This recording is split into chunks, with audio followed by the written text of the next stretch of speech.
آپ دیکھیں 10-15 سال بھی لوگ اسمبلی میں رہے ہیں، لیکن انہوں نے آج تک اسمبلی کے اندر کوئی ایسا بل ٹیبل نہیں کیا جو اسمبلی میں اضافے کے لیے ہو اور جس کے اوپر رائے شماری ہوئی ہو اور جس کے لیے لابنگ کی گئی ہو.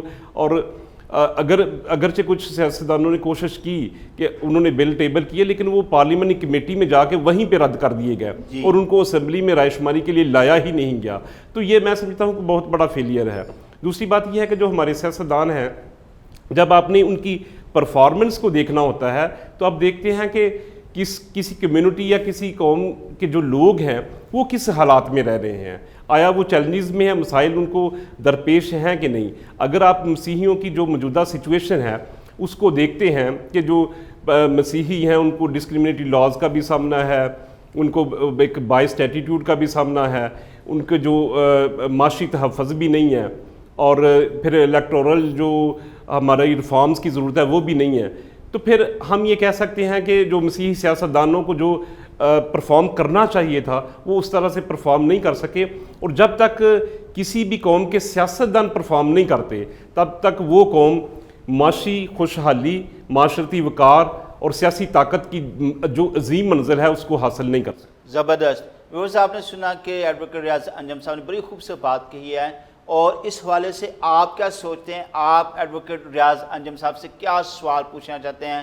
واٹس ایپ کا یہ نمبر سکرین پر آپ کے سامنے ہے، یہ ای میل بھی آپ کے سامنے ہے. آپ ضرور جو ہے وہ کوئی بھی اس حوالے سے جو ابھی انہوں نے بات کیا سوال پوچھنا چاہتے ہیں تو ضرور ہم سے رابطہ کیجیے گا.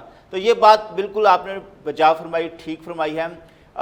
یہاں پر میں ایک سوال پوچھنا چاہتا ہوں، کیا وجہ ہے کہ 1947 سے لے کر اب تک ہم کیوں ایسا سمجھتے ہیں کہ وہ اپنا سیاسی اہم کردار ادا نہیں کر سکے؟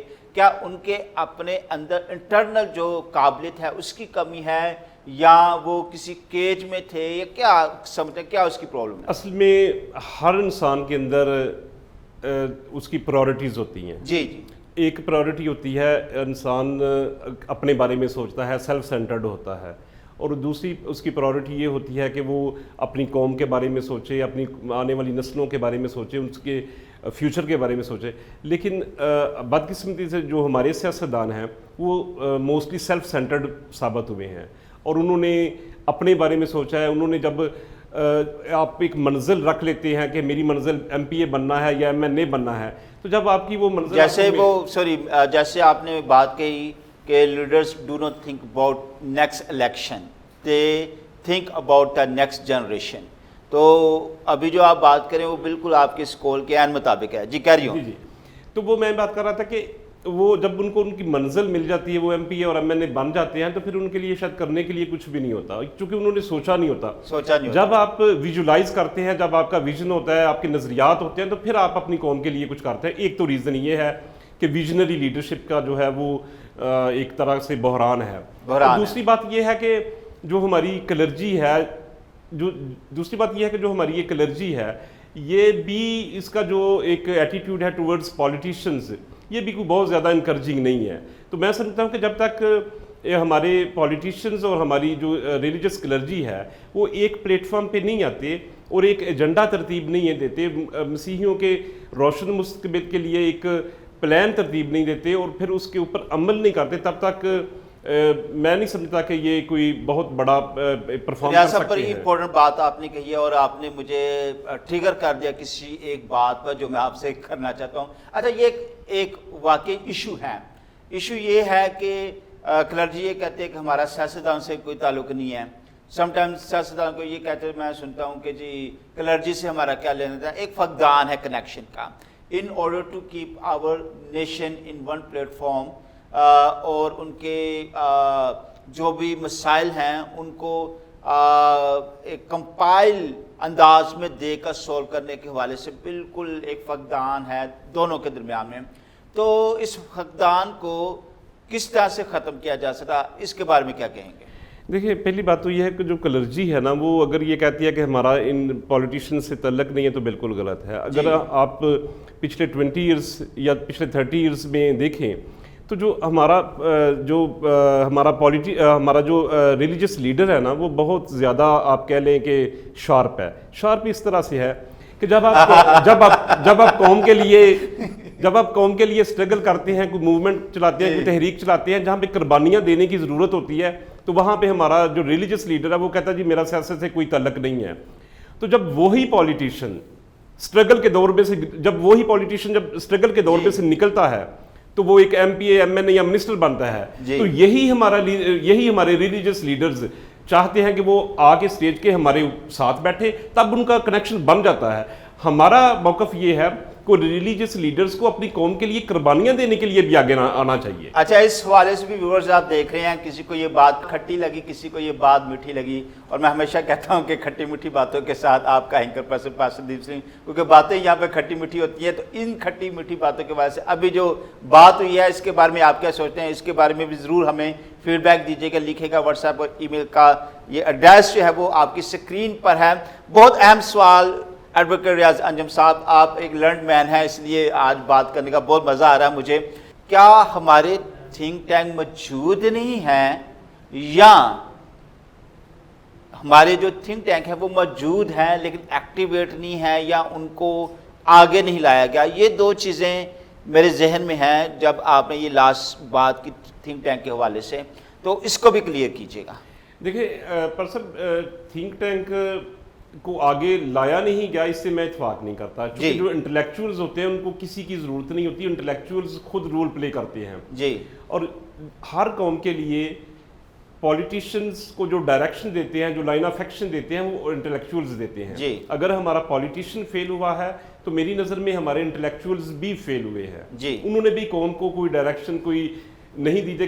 آپ بھی تاریخ کے طالب علم ہیں، میں بھی تاریخ کا طالب علم ہوں. میں نے کبھی ایسی کسی دانشور کی تحریر نہیں دیکھی جس میں کوئی قوم کے لیے لائن آف ڈائریکشن دی گئی ہو. یہاں میں رک کے بات کروں گا. ویورز، ابھی انہوں نے بات کی کہ یہ ہسٹری کے طالب علم ہیں.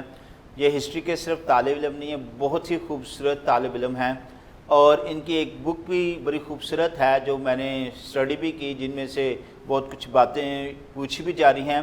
اور میں آپ کو ریکمینڈ کروں گا خاص طور پر جن کا تعلق ہسٹری سے ہے، یا وہ اقلیتوں کے کردار کے متعلق پاکستان کے حوالے سے جاننا چاہتے ہیں، یا پاکستان کی ہسٹری کو بہتر طور پر اقلیتوں کے حوالے سے جاننا چاہتے ہیں، تو ضرور اس کتاب کو بھی ریڈ کیجیے گا. جی، جاری رکھیے گا.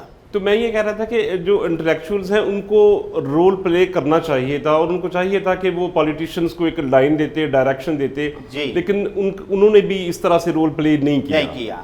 اچھا، جہاں رول پلے نہیں کیا وہاں کہتے ہیں نا کہ کوئی نہ کوئی جو معاملہ چل رہے ہوتے ہیں اس کی کوئی نہ کوئی بیس ہسٹری بھی ہوتی ہے. ہسٹری کے آپ طالب علم بھی ہیں. کیا ایسا ممکن ہے یا کیا ایسا ہوا ہوگا کہ برٹش حکمرانوں نے جو برصغیر کے مسیحی ہیں ان کو نظر انداز کیا؟ یہ کبھی بھی سوال نہیں پوچھا گیا، لیکن آج آمنے سامنے میں یہ سوال آپ سے پوچھا جا رہا ہے. بالکل جی، میرے خیال میں جو برطانوی حکمران تھے انہوں نے یہاں پہ مسیحیوں کو مکمل طور پر اگنور کیا. اب دیکھیں یہ جو آپ کو کنورژن یہاں پہ ہوئی اور جو مختلف کرسچن ولیجز نظر آتے ہیں، یہ بیسیکلی جو برٹش مشنریز تھے انہوں نے ان کو آباد کیا تھا. جہاں تک گورنمنٹ کی بات ہے اور ایک امپائر کی بات ہے، انہوں نے مسیحیوں کو اگنور کیا، برٹش رولرز نے اگنور کیا. اب دیکھیں یہ اس خطے میں مسیحیوں کے ساتھ جو بدقسمتی ہوئی ہے وہ یہ ہے، اب ہندوز کو دیکھیں، ہندو راجوں نے ہندوز کو پیٹرنائز کیا، ہندوازم کو پیٹرنائز کیا. یہاں پہ جو مسلم حکمران تھے انہوں نے اسلام کو پیٹرنائز کیا. یہاں پہ جو بدھزم ہے اس کو اشوکا نے پیٹرنائز کیا. مسیحی اس خطے کی واحد قوم ہے جس کو کبھی کسی رولر نے پیٹرنائز نہیں کیا. اس کی اگر آپ اگزامپل دیکھیں تو جب انگریزوں نے بڑی بڑی جگیریں یہاں پہ ڈسٹریبیوٹ کیں تو انہوں نے ہندوز کو جگیریں دی، مسلمز کو جگیریں دی، ایون سکھوں کو دیں، لیکن کسی کرسچن کو انہوں نے جگیریں الاٹ نہیں کی. تو اس طرح سے ایک تو انہوں نے یہاں پہ اگنور کیا. پھر جب تحریک آزادی چل رہی تھی تو اس وقت یہاں پہ جو قومیں تھیں وہ بہت زیادہ آباد تھیں، جس میں سے 4 جو تھیں وہ بڑی قومیں تھیں، جس میں ہندوز تھے، مسلم تھے، سکھ تھے اور مسیحی تھے. لیکن اب دیکھیں جب پارٹیشن ہوئی تو جو ہندوز تھے ان کو ہندوستان ملا، مسلمز کلیم کرتے ہیں کہ ان کو پاکستان ان کے لیے بنایا گیا، پنجاب کو ڈیوائیڈ کیا اور سکھوں کو oblige کیا گیا. لیکن انگریزوں نے یہاں پر مسیحیوں کے لیے کیا کیا؟ تو میں سمجھتا ہوں کہ جب برطانوی حکومت ختم ہو رہی تھی، انگریز جا رہے تھے، تو اس وقت ان کو چاہیے تھا کہ پاکستان میں جو مسیحی رہنے والے ہیں ان کو چند ڈسٹرکٹس کی زمینیں الاٹ کرتے. تو اگر ایسا کر دیتے تو ایک تو کرسچنز یونٹی کے ساتھ وہاں پہ یونائٹڈ رہ رہے ہوتے اور سکیٹرڈ نہ ہوتے جیسے آج پاکستان میں مختلف جگہوں پہ سکیٹرڈ ہے. دوسرا ان کا تعلق آج گروئنگ ایک طبقے سے ہوتا ہے، کلاس سے ہوتا ہے. آج وہ ان کے اوپر جو آج سٹگما ہے سلمی کلاس کا وہ نہ ہوتا. بہت ویلڈ بات کی ہے اور ہسٹری کی بات آپ نے چھوڑ دی ہے. ہسٹری کے آپ طالب علم بھی ہیں اور آپ اس وقت ایم فل کر رہے ہیں. اچھا مجھے بہت اچھے لگتے ہیں وہ ویورز جو پڑھتے رہتے ہیں. اگر دیکھنے کو ایسے لگتا ہے کہ جیسے ایڈوکیٹ صاحب جو ریاض انجم صاحب ہیں وہ ایک وکیل ہیں اور انہیں کچھ کرنے کی ضرورت نہیں ہے، لیکن یہ سٹل آگے اسٹڈی کر رہے ہیں اور ایم فل کر رہے ہیں. تو ہسٹری کے بہت ہی اچھے طالب علم بھی ہیں. اور ایم اے ہسٹری آپ نے کیا ہے سر؟ نہیں، میں نے لاء کیا ہے، لیکن جو لائرز ہیں ان کو یہ پریروگیٹو ہے کہ وہ ایم فل کر سکتے ہیں سوشل سائنسز میں. اچھا یہ تو بڑی اچھی آپ نے بات بتا دی ہے.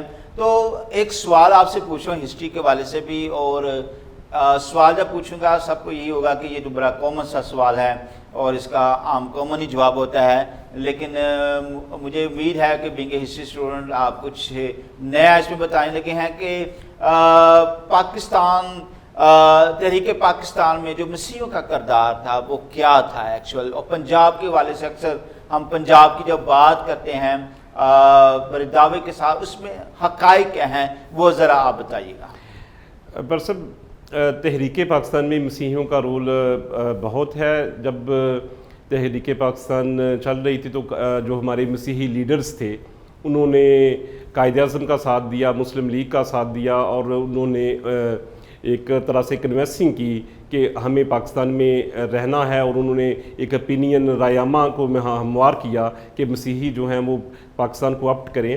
تو آپ کو یاد ہوگا کہ جب ماسٹر تارا سنگھ نے ایک پنجاب اسمبلی کے سامنے نعرہ لگایا کہ جو مانگے گا پاکستان اس کو ملے گا قبرستان، تو وہاں پہ بڑے سارے اور بھی جو ممبر پنجاب اسمبلی تھے، لیکن وہاں پہ اس کے نعرے کا جواب دیوان بہادر اسپی سنگھا صاحب نے دیا کہ سینے پہ گولی کھائیں گے اور پاکستان بنائیں گے. تو یہ ان کی کمٹمنٹ کا لیول تھا پاکستان کے ساتھ. تو پھر اس کے بعد جب پنجاب کی پارٹیشن کی بات آئی، ان کی پنجاب اسمبلی میں ووٹنگ کی بات آئی، تو وہاں پہ یہ ایشو تھا کہ جو ڈیوائیڈ ہے وہ پنجاب کو کرنا ہے یا نہیں کرنا ہے. چونکہ جو علامہ اقبال کا تصور تھا اس کے مطابق یہ تھا کہ جو جتنے بھی وہ ایریاز ہیں جس میں سندھ ہے، بلوچستان ہے، KPK ہے اور پنجاب ہے، جو مسلم ڈومینیٹنگ پروونسز ہیں ان کو پاکستان کا حصہ بنایا جائے. تو اس حوالے سے تو پورا جو پنجاب تھا وہ پاکستان کا حصہ بن رہا تھا. لیکن سکھوں نے یہ ایک کلیم کیا اور انہوں نے مطالبہ کیا کہ ہم وہ قوم ہیں جنہوں نے تحریک آزادی میں سب سے زیادہ قربانیاں دی ہیں. سکھوں نے سب سے زیادہ جو ہے وہ انہوں نے جیلیں کاٹی ہیں، سب سے زیادہ سزائیں ان کو ہوئی ہیں، سزائے موت ان کو ہوئی ہے. تو یہ کس طرح برطانوی حکومت کر سکتی ہے کہ وہ پنجاب کو متحدہ پاکستان کے حوالے کر جائے اور ہمیں جو اتنی بہادر و دلیر قوم ہے ہم مسلم ڈومینیشن میں رہیں. تو انہوں نے ریوالٹ کر دیا. تو یہاں پہ ایک طرح سے خانہ جنگی ہو گئی.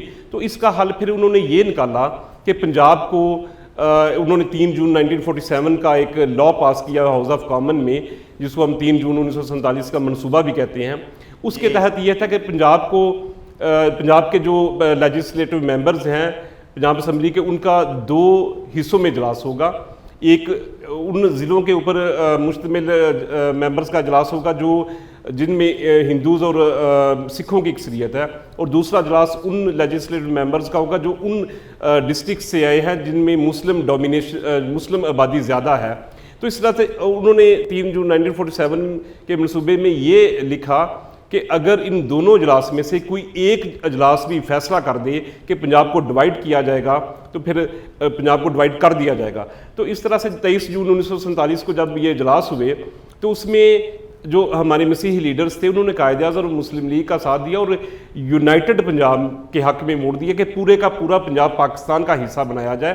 اور اس کے لیے پھر انہوں نے ایک طرح سے جو پنجاب اسمبلی کا جو یہ اجلاس تھا اس نے اوور ویلمنگ میجورٹی سے یہ پاس کیا، یہ قرارداد پاس کی کہ پورے کا پورا پنجاب پاکستان کا حصہ بنایا جائے.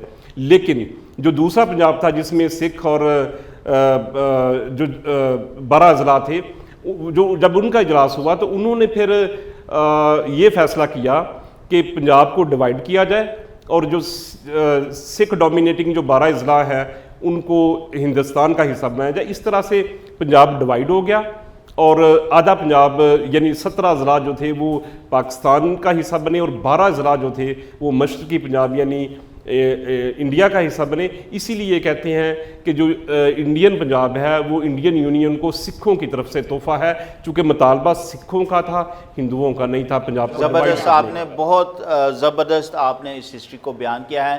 اور صرف ہمارے پاس جو ہے وہ 4 منٹ رہ گئے ہیں اور ان 4 منٹوں میں 3 سوال میں آپ سے پوچھوں گا، 1 منٹ کا آپ نے جواب دینا ہے.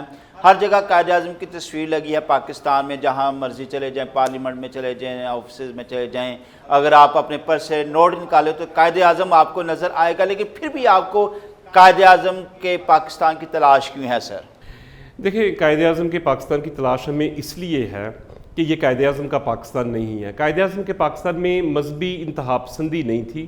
قائد اعظم کے پاکستان میں ریلیجس جو ٹیررزم ہے وہ نہیں تھی. قائد اعظم کا پاکستان ایک ماڈریٹ، ڈیموکریٹک اور ماڈرن پاکستان تھا. چونکہ 11 اگست 1947 کو قائد اعظم نے ایک خاکہ دے دیا تھا کہ پاکستان آنے والا جو نیولی بورن اسٹیٹ ہے وہ کس طرح کی ہوگی.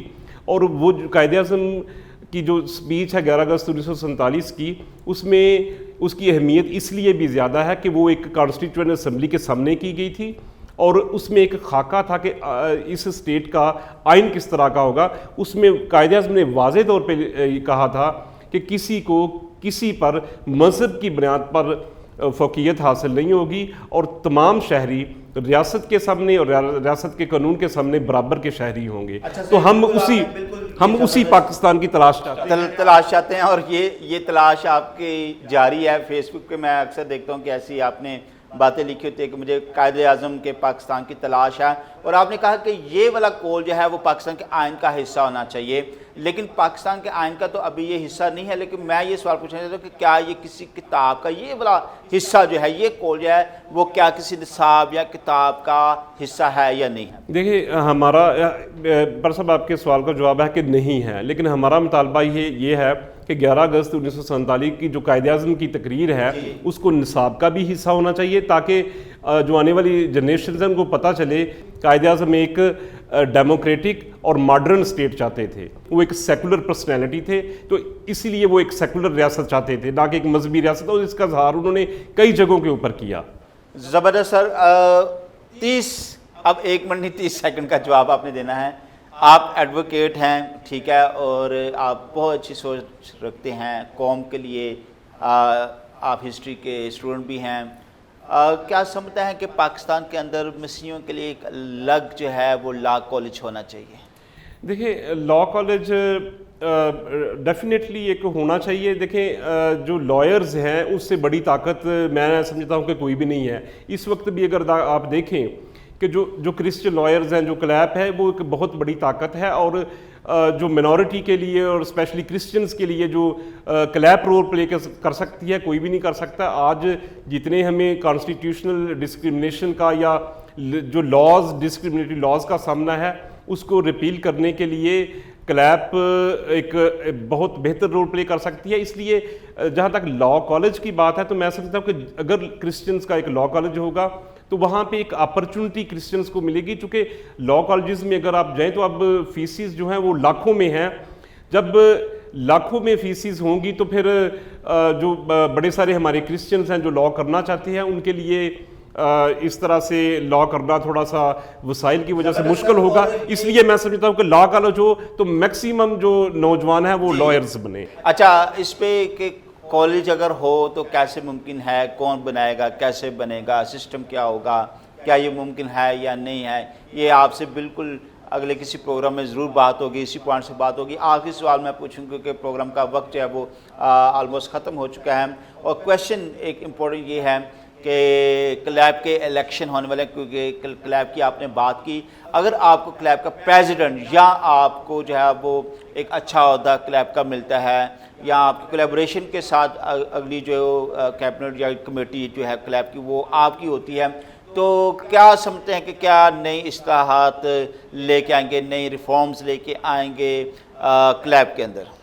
دیکھیں سر، سب سے پہلی بات تو یہ ہے کہ میں یہ کوشش کروں گا کہ کلیب کرسچن لائرز کے ان کی ترقی کے لیے، ان کی خوشحالی کے لیے کام کرے، اور اس کے ساتھ ساتھ اپنی قوم جو مسیحی قوم ہے جو اپنے لیڈرز کی طرف دیکھ رہی ہے، اپنے مسیحی لائرز کی طرف دیکھ رہی ہے کہ ان میں سے کوئی لیڈر ایمرج کرے، تو میں یہ سمجھتا ہوں کہ ان کے لیے بھی کام کروں گا۔ اور ایک آپ کو پتہ ہی ہے کہ ایک کلیب کو ایک سیکریٹریٹ کی ضرورت ہے، تو ہم چاہیں گے کہ ایک سیکریٹریٹ ہو جس میں ایک لائرز کے لیے ایک آفس ہو، کلیب کا اپنا آفس ہو، اور اس کے ساتھ پھر کچھ اکوموڈیشن ہو، کچھ ان کے لیے جو لائرز باہر سے آتے ہیں اپنے کیسز کرنے کے لیے لاہور میں، ان کے لیے اکوموڈیشن ہو تاکہ کلیب اپنے لائرز کو خود اکوموڈیٹ کر سکے۔ ان کے پاس اتنا سیکریٹریٹ ہونا چاہیے۔ اور دوسری بات یہ ہے کہ جو ڈسکریمنیشن ہے کرسچنز کے انگیسٹ، اسپیشلی لاز ہیں، کانسٹیٹیوشنل جو آرٹیکلز ہیں ڈسکریمنیٹری، ان کو ختم کرنے کے لیے میں سمجھتا ہوں کہ کلیب کو بہت رول پلے کرنا چاہیے۔ اور جب خدا کرے جب ہمیں یہ ذمہ داری دی گئی اور لائرز نے سمجھا کہ ہمیں منتخب کیا، تو پھر ہم خدا کے فضل سے ایک اپنی قوم کی آواز بنیں گے، اور جتنی بھی ڈسکریمنیشن ہے اس کے انگیسٹ ہم ضرور کرسچن لائرز کو لے کے آگے آئیں گے تاکہ جو ڈسکریمنیٹری لاز ہیں اور کانسٹیٹیوشنل ڈسکریمنیشن ہے اس کو ختم کیا جائے۔ اور اس کے ساتھ ساتھ ایک بات میں اور کرنا چاہوں گا کہ یہ جو گورنمنٹ ہے اس نے کافی سارے لائرز کو assistant advocate general, additional advocate general, پھر اس کے بعد ڈسٹرکٹ سطح پہ لائرز کو اکوموڈیٹ کیا، لیکن انفارچونیٹلی جو ہمارے کرسچن لائرز ہیں ان کو مکمل طور پر اگنور کیا گیا ہے۔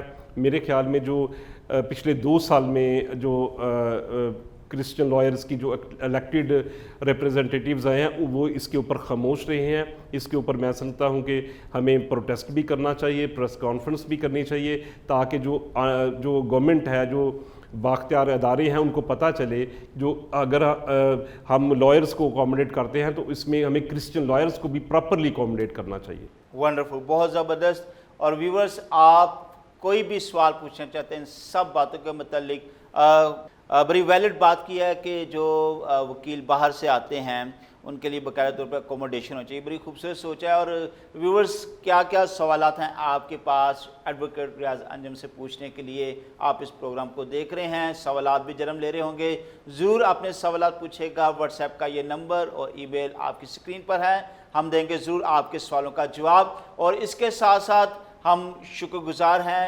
انتہائی دل سے جناب ایڈوکیٹ ریاض انجم صاحب کا، آپ کے قیمتی وقت سے قیمتی خوبصورت باتیں آج آپ نے ہمارے ساتھ شیئر کی ہیں، آپ کا بہت بہت شکریہ۔ تو ویورز، ضرور جو ہے وہ آپ پاسٹر محمد فضل اور سسٹر ندا انور کے لیے بھی دعا کرتے رہیں، آج television internet life TV کے لیے بھی دعا کرتے رہیں، اور اس پروگرام کو بھی اپنی دعا میں یاد رکھے گا۔ اور اس کے ساتھ ساتھ ہمارا یوٹیوب کا جو چینل ہے آمنے سامنے، اس سے بھی ضرور لائک کیجیے گا، سبسکرائب کیجیے گا، تاکہ یہ ویڈیو بھی آپ دیکھ سکیں اور آئندہ آنے والی بھی ویڈیو آپ دیکھ سکیں اور دوسروں کے ساتھ بھی شیئر کر سکیں۔ تو جی ویورز، اگلے ہفتے ایک نئے مہمان کے ساتھ اور بہت سارے مختلف سوالات کے ساتھ آپ سے ہوگی دوبارہ ملاقات۔ تب تک کے لیے اپنے اینکر پرسن پاسٹر ندیم سلیم کو اجازت دیجیے گا۔ خدا حافظ۔ پاکستان زندہ باد۔